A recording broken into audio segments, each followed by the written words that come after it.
Welcome to Dead Man Talking. Tonight's show is from the incredible mind of WillRayne over on Reddit No Sleep. And as ever, please do let us know what you thought down below in the comments box. Please do like and share. It really does help build the channel and our community further. And why not hashtag TeamFEAR and DMT's Cryptid crew. And so, with that aside, let's get into tonight's story, entitled Late Night Cravings. Let's get straight into that. I was not planning on facing my potential demise when I started on my stroll that chilly late December's night. My intention was no more than finding something to quench my very pregnant wife's cravings, along with some desperately needed solitude for myself. I don't mean to sound insensitive by any means. I do love my Christine very much. I think I fell for her within the first few moments of the initial meeting that brought us together. I had been alone for many years before my friends took it upon themselves to arrange the blind date. I had never cared for such things, but even an introvert such as I could be consumed with loneliness from time to time. She was truly a delight to be around, and it amazed me to find that we had so much in common. I consider myself to be of fairly unique tastes, and it had always been difficult for me to form relationships. My small circle of friends had been in my life for what felt like centuries sometimes, but I never could have predicted that they would be the ones to introduce me to my soulmate. We married within mere months of being together. I worried we were rushing things a bit, and that perhaps we had not yet outgrown our honeymoon phase, but I had never been so happy in my life. Over the years, our love for each other never grew stale or predictable. When she became pregnant, we were overjoyed at the thought of bringing a new member into the family. And unfortunately, my poor Christine endured some complications over the last few months, and has found herself mostly bedridden. I have done my best to be the loving and supportive husband she has needed over this troubling time, but this has left little room for me to be alone with my thoughts, a necessity for the introverts of the world. And so, when she had a late night craving, I was more than happy to take it upon myself to head out for a spell. She was hesitant to let me leave, as it was getting quite late and surely few stores would be open still. I assured her I'll be able to track something down, but she still practically begged me to stay home. Now, there have been a rash of killings of late in our humble little town, but the victims have primarily been brunette women, 4 dark-haired ladies and 3 men of no distinct pattern. A local sheriff feared a serial killer was at large, but I presumed he had just watched entirely too many crime shows. Perhaps I was too quick to dismiss his suspicions, as well as proving a little too eager to escape the house for a bit, but I understood Christine's concerns. I promised her I would keep my phone handy should she need me, before I kissed her on the forehead and made my way out into the night. It may have been wiser for me to arm myself with something more intimidating than my trusty pocket knife, but I wasn't overly concerned. This wouldn't be the first time I had braved the brisk night air for a midnight snack for my love, and I was sure that it won't be the last. And so, I left out for my stroll, leaving a snow-covered car parked. I obviously would have made my trip faster had I chosen to drive, but I wasn't the biggest fan of driving on the slippery roads. Plus, the walk would allow much more time for me to enjoy a bit of solitude. Once I was far enough away from the house, I lit a cigarette. My wife wasn't exactly fond of the habit that had been part of my life since my teen years, but that wouldn't stop me from sneaking a few in when I got the chance. This was another thing that was far more rare of late. Well, there are worse things people do behind their spouse's back, and so I wasn't exactly burdened with guilt over it. Well, she does have an uncanny sense of smell, though. I always keep hand sanitizer and a small bottle of cologne in my jacket pocket for such occasions. Normally, on nights like these, she would be too distracted by whatever goodies I'd brought her to be concerned with whether or not I had snuck in a smoke or two. Within 15 minutes, I was pushing through the door of the Gas and Sip. It was a decent little convenience store, which they had all decked out in Christmas flair. I toured the snack aisle while the little drummer boy echoed from the speakers above my head. I always look forward to hearing the festive music in stores. This time of year, though, many would just have the droning elevator-style tunes for ambient background music. Unfortunately, My buddy Eduardo, behind the counter, made sure to provide songs from his own playlists. Many gas stations wouldn't provide such things for their guests' brief visitations, but I think Ed did it more for himself than anyone else. There were only 2 other people in the store at this hour, an older gent scratching lottery tickets up front and another guy in the back sporting a brown hoodie and a thick winter coat. I couldn't see his face, but he appeared to be just aimlessly window shopping. I couldn't help but wonder if he was just waiting for the place to be clear so he could pull a gun on Ed. But he'd only have himself to blame when my friend would inevitably draw the 12 gauge he kept under the counter. I shouldn't presume anyone's ill intent just because they seem to be trying too hard to be inconspicuous, but the world has become a crazy place. And finding nothing to fit my wife's cravings just right, I delved into the snack cakes.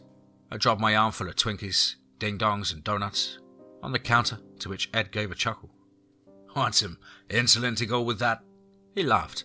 "It may not hurt to grab a shot or 2, I replied with a smile. "Chris about ready to pop?" Ed asked. "You have no idea." I laughed. We had been frequenting this gas station for some time, and so Ed was more than familiar with us. He had even been over to the house on rare occasions that he had a day off, but he stayed extra busy of late since his father retired. The store was family owned, but he hoped to be able to hire on a few more hands after the first year. God knows the poor guy needs a break.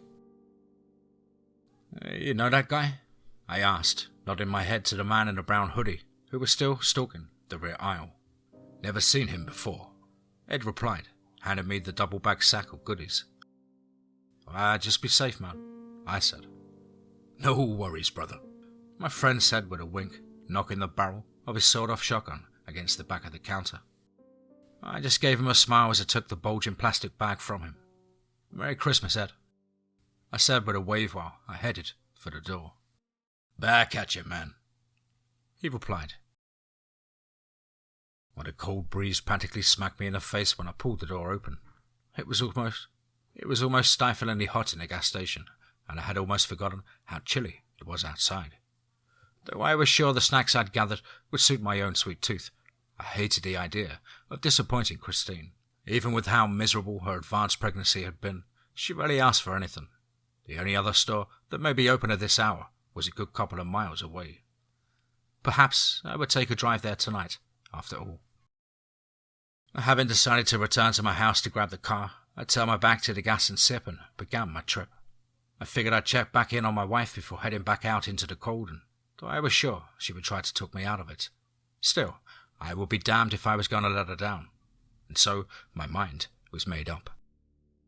I dug my earbuds out of my jacket pocket and queued up my own Christmas playlist to guide my path home. Perhaps it wasn't the best choice to tune out the world around me. Likely I should have been paying more attention to my surroundings as I traversed the snowy sidewalk to my festive melody. It was my own fault that I didn't even see it coming. Whatever it was that struck me across the back of the head immediately knocked me unconscious. And I can't be sure how long I was out for, but when my eyes opened back up, I found that I was strapped down to a frigid metal table in a darkly lit room. Leather belts were buckled around each wrist and ankle, and my coat and shirt had been removed. It was freezing, to the point I could see my shaky breath exiting my mouth, while my heart thumped so hard I could see my chest bouncing. After a moment, fluorescent lights flickered on above me, causing my eyes to burn slightly. "Wasn't sure if anyone else would be out this late," a voice said from behind where I lay. "I was about to settle for the old guy before you walked in," he continued as he strolled around the metal table. He pulled down the brown hood to reveal a thin face with a dark beard stubble. I'd say he was maybe early 30s at most. Thick, shaggy hair, long pointy nose, pale skin, and immaculate white teeth, from what I could tell. He appeared taller than he had at a convenience store, but that could just be the effect of me being strapped down to a slab close to his waistline. "Didn't want to grab the guy behind the counter. He'd likely be missed. Plus, the security cameras would surely catch me dragging him out. I ain't never seen you before, though," he said nonchalantly as he unlocked a large closet at the back of the room. The double doors opened up to reveal an assortment of especially nasty-looking bladed weapons, some long and curved, some short and serrated, but all of them looked sharp enough to slice through a Thanksgiving turkey with little to no resistance. Were I to wager a guess, my body would be taking the place of the traditional birdie in this case. Ain't easy to snatch folks up this time of year, the stranger, who was now slipping out of his padded coat, said. May have to move to a more populated town soon, you know, he continued, unzipping the hoodie. I try to keep moving. Ain't too smart to linger anywhere for too long, with hobbies like mine. Well, he laid a hoodie over the desk that sat against the rear wall, while reaching for the apron that hung on the inside of the cabinet door. Couldn't resist trying to get one more before the end of the year. He tied the apron lace around his waist before studying the contents of his well-armed closet. Being Christmas and all, I'll show you a bit of compassion. What do you say? He asked, turning to face me for the first time since our, introduction. Want it quick and easy, or want me to take my time for a bit? He was speaking as casually as if he was asking what side I wanted to go with my burger. Can I think about it for a while? I asked, shrugging as much as I could while strapped to a cold-ass table. That's a big no, partner, but I can't blame you for trying, he replied, bursting out laughing at the end. Worth a shot, I sighed. So, he continued, drying his eyes with the back of his hand, still chuckling slightly. What's it gonna be? I adjusted my head as much as I could to look the man in the face. His dark eyes had a certain hunger behind them. I thought I may attempt to stall him a little, at least give myself some extra time to come up with some semblance of a plan to get out of this. I can't say that I'm pressed for time or anything, I replied. I'm sure my wife is getting worried by now, but I assume you're not planning on letting me head home anytime soon. Of course, I imagine it's safe to say that taking the time a bit, as you said. I waved my fingers in air quotes, which were far less effective while strapped down. Would be a good deal more painful for me, though would think far more satisfying for you. On the flip side, I continued, what you call quick and easy is sure to kick my bucket far sooner than I like, so... you're gonna drone on all night, he whined, interrupting my train of thought. Well, it's a relatively big decision, I reasoned. Jesus Christ, just give me an answer, or I'm gonna choose for you, he belted out. He was glaring at me, with his hands on his hips and head tilted to the side. It felt similar to the time I accidentally chucked the baseball through the windshield of my dad's truck. That I'm not angry and just disappointed sort of look. The idea of someone I presumed to be a serial killer being let down by my actions, it almost made me feel like giggling a bit. Well, he yelped. I don't know, I retorted. What would you choose? Huh? He said, instantly calming from his previously aggravated state, while forming an expression that almost resembled a poor attempt at a Robert De Niro impersonation. Guess I never really thought about it from the other side of the table. He grabbed the armrest of the chair which rested in front of the desk and glided it across the floor to my bedside. He rubbed the back of his neck while taking a seat next to where I lay. I mean, I get what you're saying now, he said. It really is a tricky situation. Right, I replied, feebly shrugging again. Sure, quick wouldn't hurt nearly as bad. Wouldn't really do a whole lot for me either, to tell you the truth, he continued, showing almost exaggerated effort on his face. And slow would definitely not be a walk in the park for you, but I'm sure as shit have a good time. He was rubbing his hand across the stubble on his chin. And that way is a hell of a lot more tiring too, and it's been a long friggin' day. We glared at each other, each of us puzzling over both sides of the equation.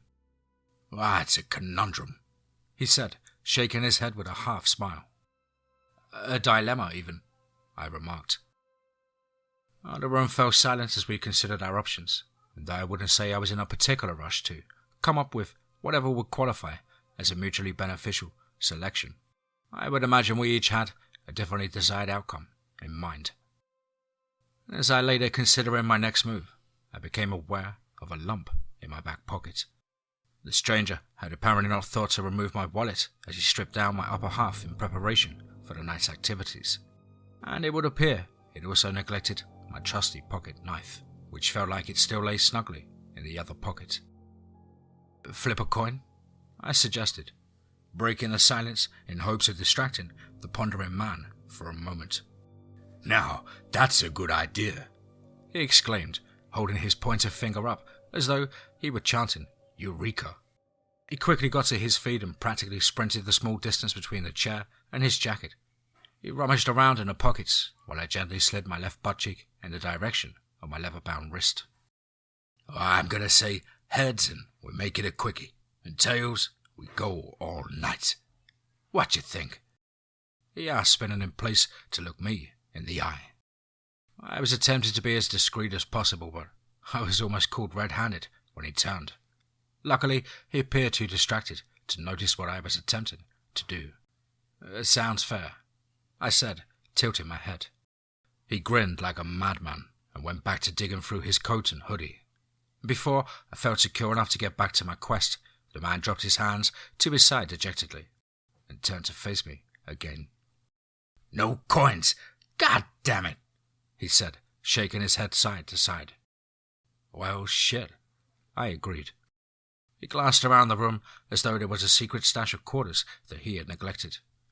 "I'll be right back," he stated before heading towards the door he had previously entered through. "Don't go anywhere," I heard him chuckle as he darted up the apparent stairway. With the door ajar, I could make out the sounds of the odd individual rummaging through drawers, seemingly right at the top of the flight of stairs.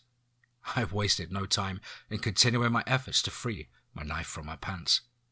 I finally gripped onto it with my fingertips while I heard items heavy and light scattering across the floor above. I pulled my weapon of choice free and flipped the blade open. I slipped it between the strap and my wrist and quickly began carving through the belt. And just as a jubilant yell echoed from above, followed by excited footsteps thundering down the steps, I managed to break my left hand loose. I gripped my knife underhanded and prepared to strike as soon as he got close enough. When something happened I don't think either of us saw coming. Given the fact the cold steel table I was propped upon was facing away from the entrance to the room, I could only speculate what occurred based on the noises I heard. The hammering footfall seemed to come to a halt as soon as the man hit the threshold to the room I occupied. There was a loud snapping sound, followed by the beginning of an F-bomb leaving the man's lips, accompanied by a screeching oof. And then I found myself able to view the shaggy dark hair of the man as he slid face first across the floor to my right, while a shiny nickel rolled towards the cupboard full of nasty carving tools. The complete absence of anything audible afterwards left me to conclude that he had knocked himself out cold. I took the opportunity to unbuckle the belts around my other wrists and ankles before heaving the man from the ground to the table I had previously occupied. Unfortunately, my cutting through the left strap rendered me unable to buckle all of his limbs, and so I simply sliced through a few tendons in his forearm while he slept. I managed to locate my shirt and jacket, which had been tossed on a plastic-lined floor in the corner of the room. Once I felt the warm blood make its way through my extremities again, I dug through the stranger's jacket in hopes of finding a phone to call my wife. I could only assume my own device was still on the side of the road that I was abducted from, but I had committed Christine's number to memory since our first official date. Not only was my search successful in locating a phone, but I also recovered a set of keys.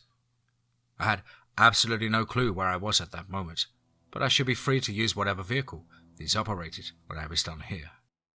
With his device in hand, I was finally able to check on what time it was, and seeing that it was a little after 4 in the morning, I had little doubt that my love would be bordering on frantic at my delayed return home. Even though I was calling from an unfamiliar number, she answered within 2 rings and, as predicted, she was bordering on tears when she heard my voice. I informed her of what had happened and assured her I would be home soon as I was able. And even though I had little choice in the matter, I still apologized for not being able to track down what she had a hankering for. And still I promised her that I would bring home the heart of the dark-haired man who now lay strapped on the cold metal table. she had been craving nothing but brunette women for a while now. But she still sounded delighted when I promised to bring her the tasty snack momentarily. It wasn't always easy being married to a werewolf, but my own unique talents paired with hers quite nicely, even more so since her pregnancy rendered her unable to hunt for the last few months. I must say, the wealth of tools I now had access to would make things much easier for me, though I was very skilled with my trusty pocket knife. It's always a bitch to get through the sternum, especially on these cold nights when I can barely feel my fingertips. "I'll be home soon, baby," I said to Christine, making kissing noises into the phone, while the man bound to the table was moaning himself back to awareness. He spilled a mass of profanities and grunts when he realized that we had switched positions. I pulled his apron over my head and tied a cord around my waist while he writhed and shouted. "So," I said, interrupting his alarmed curses when he realized he could not control his left arm. "Would you like it quick and easy, or should I take my time?" I asked. Well, his reply was not very helpful, as it only concerned the variety of things he would like to lodge between my buttocks.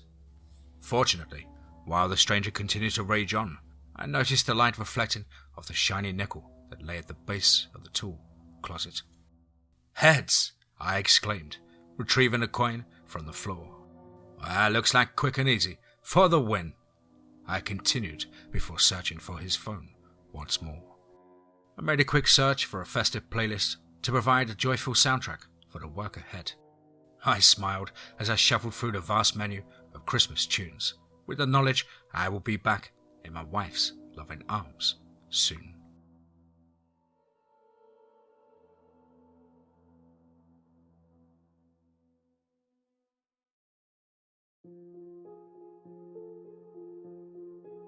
Wow.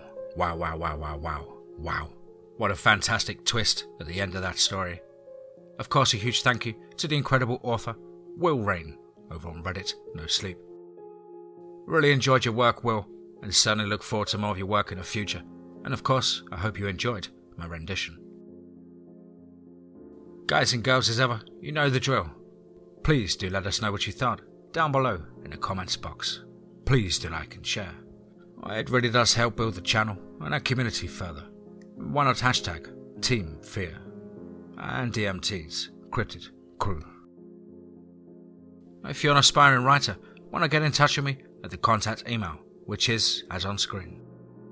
contactthedeadone@gmail.com. I really look forward to hearing from you. I hope you all had a fantastic weekend with friends or family, getting ready for the festive treats and fun and activities. But above all, guys, remember, be safe, not sorry.